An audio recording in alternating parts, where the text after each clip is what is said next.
Round 10 of the FIM Motocross World Championship, the MXGP of France at Saint-Jean-d'Angely on the west coast of the country. The MX2 qualifying race, and Henry Jacobi was the guy with the whole shot, but Thomas Kjær-Olsen and Ben Watson went down at turn 1.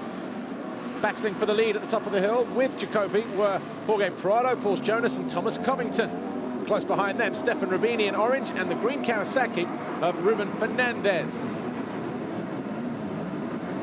In the final turn, though, before they hit the line for the first time, Covington took over the lead briefly from Jacobi, but they were both undone by Prado, who took over the lead. Up to third almost immediately after that was Paul Jonas, as he made that move on the 29 STC Racing Husqvarna of Jacobi. Jonas was lucky to get away with that collision with a tough block and remained in third, behind the 64 Rockstar Energy Husqvarna of Thomas Covington, as Prado tried to make a move on his Red Bull KTM to pull clear of his pursuers. It was all in vain, though. One or two mistakes started to creep into the Spaniard's game, and it wasn't long, 6 laps in fact, before Covington found his way down the inside. He forced the Spaniard off balance, and that also meant that Jonas found his way through as well. They also then started to drop Prado as they battled for the lead.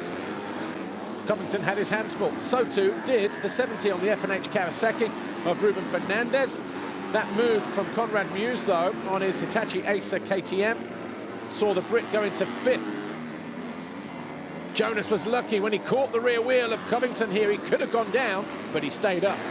He stayed in 2nd position as they continued to fight over the lead in the closing stages of the race. Calvin Volanderen was down in 8th, Hunter Lawrence 9, and Jago Kietz was 10, as Stefan Rubini fell from 8th place on lap 10.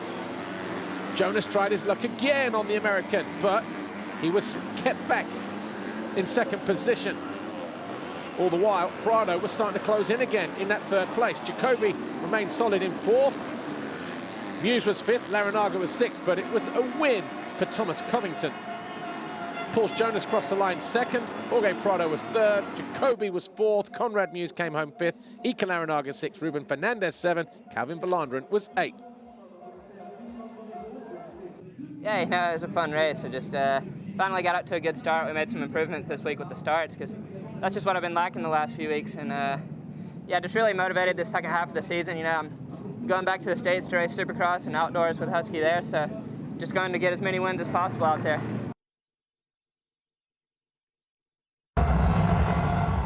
In the MXGP qualifying race here at the French Grand Prix, Tony Cairoli thought he pulled a whole shot, but it was Jeffrey Hurlings who just ran him wide. Close behind him was the 92 of Valentin Guillot on the standing construct KTM, but they got squeezed to the inside as Fevre went through to 3rd on his Monster Energy Yamaha. But from out of nowhere, Gauthier Paulin, the 21 in white, on his Rockstar Energy Husqvarna, found his way into 2nd. There was a lot of jostling for position in the early stages. Tony Cairoli, though, was lucky to escape this one because he jumped right across Commander Sal. Sal went down and took with him Glenn Koldenoff and 1 or 2 other riders, including Tommy Searle, who managed to eventually avoid the melee. Fevre was in 3rd when he stalled and went back to 5th. He made the move on Tony Cairoli, though, a lap or so later to get himself back into 4th. He then went after Tim Geiser on the HRC machine in a battle for 3rd place. Cairoli was just taking a little time to get settled.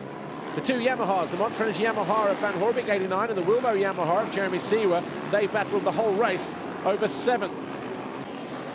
Eventually, it was Seewer that came out on top. Van Horbik 8, Anstey was 9. Tommy Searle eventually carved his way through the field to 10th for Bike It DRT Kawasaki. Fevre had a moment over the jump, but eventually found his way around the outside and up the inside of Tim Geiser with about 5 laps to go to move into 3rd place.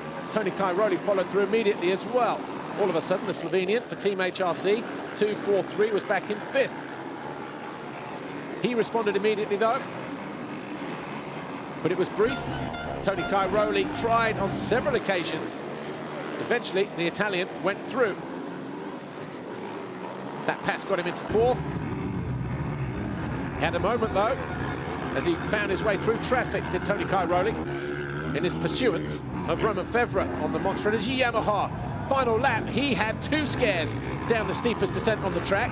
And Kai Rowley, when we got to the top of the hill, also had a moment through the waves. He was a little bit out of control, but by the end of the straight, Kai Rowley got himself into 3rd with that pass on Febvre. Febvre threw in the towel at that point and said, okay, you can have it. While Jeffrey Hurlings went on to take another qualifying race win. 6 or 7 now, that is, in the last few races for Jeffrey Hurlings. Gauthier Paulin was 2nd, Kai Rowley 3rd, Febvre 4th, Geiser, Bobryshev, Siewert, Van Horbeke, your top 8. Yeah, it was really good, pull the whole shot, and I think on this track it's really needed, It's a beautiful track, but tough to pass with these big rocks on the track, but we did good, it was a dream Saturday, it was fast in each practice, and obviously dominated qualifying moto, but it's all about tomorrow, so our main focus is focus on the start tomorrow and work from there, I feel like I have the speed also on this track to win, but we definitely need the start, so we'll work on that.